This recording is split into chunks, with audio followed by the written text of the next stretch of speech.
അപ്പം ഗൈസ്, ഇന്ന് എല്ലാ മലയാളികൾക്കും സന്തോഷത്തിൻ്റെ ദിവസം. എല്ലാ ഇന്ത്യൻ ക്രിക്കറ്റ് ആരാധകർക്കും, സഞ്ജു ഫാൻസിനും സന്തോഷത്തിൻ്റെ ദിവസം. അപ്പോൾ അണ്ണ ഇന്ന് 97, 50 ബോളിൽ 97 വിഷയം. ഇന്ന് ഇന്ത്യൻ ബാറ്റിംഗ് നിര കുറച്ച് മോശമായിരുന്നു. സ്വതവേ കളിക്കുന്ന എല്ലാവരും വളരെ കുറച്ചൊരു മോശം ലെവലാണ് കളിച്ചത്. എനിക്ക് കണ്ടപ്പം ഇപ്പം അഭിഷേക് 10, ഇഷാൻ 10, സൂര്യകുമാർ 10, തിലക് അടിച്ചിട്ടുണ്ട് കേട്ടോ. തിലക് ഒരു 27, പിന്നെ ഹർദിക്, ശിവൻ ഡൂബെ കുറച്ച് അവസാനത്തേക്ക് ആണ് ഇറങ്ങിയത്. ഒരു 10-30 റണ്ണ് ബാക്കിയുള്ളപ്പോഴാണ് ഇറങ്ങിയത്. പക്ഷേ 4 ബോളിൽ 8 റണ്ണ്, അതൊരു കറക്റ്റ് ടൈമിലുള്ളൊരു ഹിറ്റായിരുന്നു ശരിക്കും. ആ 4 കാരണം നീഡായിരുന്നു ആ സമയത്ത്. കറക്റ്റ് അതൊരു നീഡായിരുന്നു സംഭവം. സഞ്ജുവിന് സെഞ്ചുറി അടിക്കാൻ പറ്റും എന്നൊരു പ്രതീക്ഷയൊക്കെ ഉണ്ടായിരുന്നു, പക്ഷെ പറ്റിയില്ല. പക്ഷെ കുഴപ്പമില്ല, ഇന്ത്യ ജയിച്ചു. സഞ്ജുവിൻ്റെ കൺസിസ്റ്റൻസി 2 കളിയിലായിട്ട് കൺസിസ്റ്റൻ്റായിട്ട് കളിക്കാൻ പറ്റിയതിൽ നല്ലൊരു കാര്യം. കഴിഞ്ഞ കളി കുറച്ച് പക്ഷെ കുഴപ്പമില്ലാത്തൊരു സ്കോറായിരുന്നു കഴിഞ്ഞ പ്രാവശ്യം. കഴിഞ്ഞ കളി പിന്നെ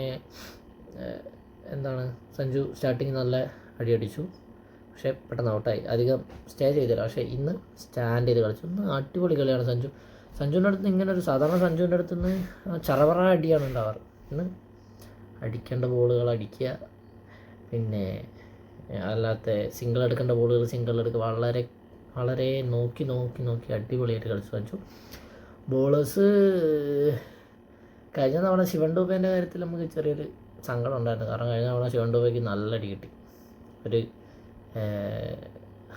46 റണ്ണ് കിട്ടി. പക്ഷേ ഇപ്രാവശ്യം നമുക്ക് ബോളിങ് അർഷദീപും ഹർദിക്കും അക്ഷർ പട്ടേലും ബുംറയും വരുൺ ചക്രവർത്തിയൊക്കെ ആയിരുന്നു. അവർ ആരും ഒട്ടും മോശമില്ല. അതിൽ ബുംറയ്ക്ക് 2 വിക്കറ്റ് കിട്ടി, വരുണിനൊരു വിക്കറ്റ് കിട്ടി, ഹർദിക്കിനൊരു വിക്കറ്റ് കിട്ടി. പക്ഷേ അർഷദീപ് വിക്കറ്റൊന്നും കിട്ടിയില്ല, പക്ഷേ നല്ല ബോളിംഗ് ആയിരുന്നു. അതിൽ നിലവിലുള്ളതിൽ അക്ഷർ പട്ടേലാണ് റണ്ണ് വളരെ കുറച്ച് കൊടുത്തത്. പക്ഷേ എല്ലാവരും നല്ല ബോളിംഗ് ആയിരുന്നു. ബോളിംഗ് അടിപൊളിയായിരുന്നു, മോശമൊന്നുമില്ല, നല്ല ബോളിംഗ് ആയിരുന്നു.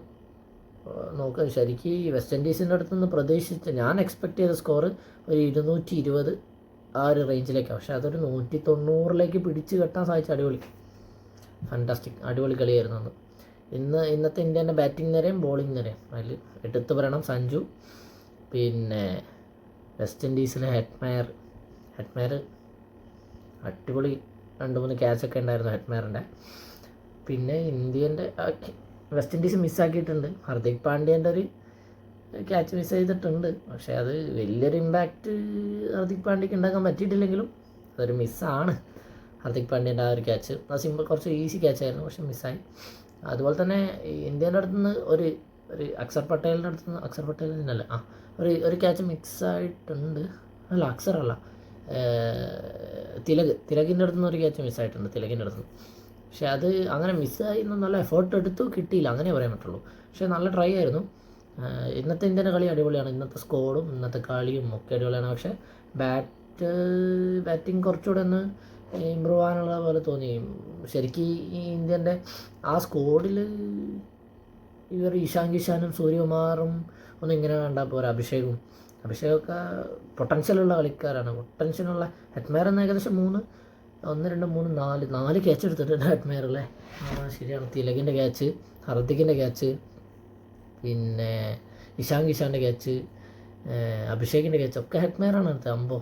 ഹെറ്റ്മയർ 4 ക്യാച്ച് എടുത്തിട്ടുണ്ട് അല്ലേ. അപ്പം അങ്ങനെയാണ് കാര്യങ്ങൾ.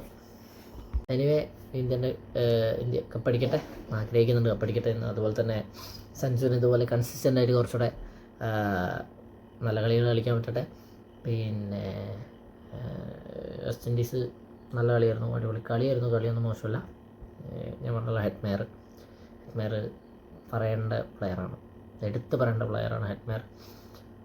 ഇന്ത്യൻ്റെ അഭിഷേകൊക്കെ ഇപ്പോൾ കുറച്ച് കളികളായിട്ട് കുറച്ചൊന്ന് ഡൗൺ ആയി വരുന്നുണ്ട്. പിന്നെ പക്ഷേ മെച്ചപ്പെടാൻ ഡൂബയ്ക്ക് കുറച്ചുകൂടെ ബാറ്റിംഗ് ചാൻസ് കുറച്ചുകൂടെ മുന്നേ ഡൂബേനെ പ്രിഫർ ചെയ്യണമെന്നാണ് എൻ്റെ ഒരു ബേസിക് അഭിപ്രായം. കാരണം ഡൂബെ കുറച്ചുകൂടെ പൊട്ടൻഷ്യൽ ഉള്ള ഒരാളാണ്. ഒരു പക്ഷേ ഒരു 2 ഡൗണൊക്കെ ദുബൈനെ ഇറക്കിയാൽ ചിലപ്പം ദുബൈ കുറച്ച് അടിപൊളിയായിട്ട് പെർഫോം ചെയ്യാനും സ്കോർ ഒന്നുകൂടെ ഹൈ ആവാനൊക്കെ ചാൻസ് ഉള്ള അങ്ങനെ ചെയ്യാൻ പറ്റുന്നൊരു എഫിഷ്യൻ്റ് ഉള്ള പ്ലെയറാണ് ദുബൈ. എനിക്കങ്ങനെ തോന്നിയിട്ടുണ്ട് ബാറ്റിങ്ങിൻ്റെ കാര്യത്തിൽ. ബോളിങ്ങിൻ്റെ കാര്യത്തിൽ എനിക്കൊന്നും പറയാനില്ല. അപ്പം എനിവേസ് ഇന്നത്തെ കളി ഞാൻ ഭയങ്കര ഹാപ്പിയാണ് ഇന്ത്യൻ്റെ ബാറ്റിങ്ങിലും, എസ്പെഷ്യലി സഞ്ജുവിൻ്റെ കാര്യത്തിൽ. പിന്നെ മുന്നോട്ടും അങ്ങനെ തന്നെ അടുത്ത കളിയും എൻ്റെ അടുത്ത കളിയും ഒക്കെ സൂപ്പറാവട്ടെ. Good night.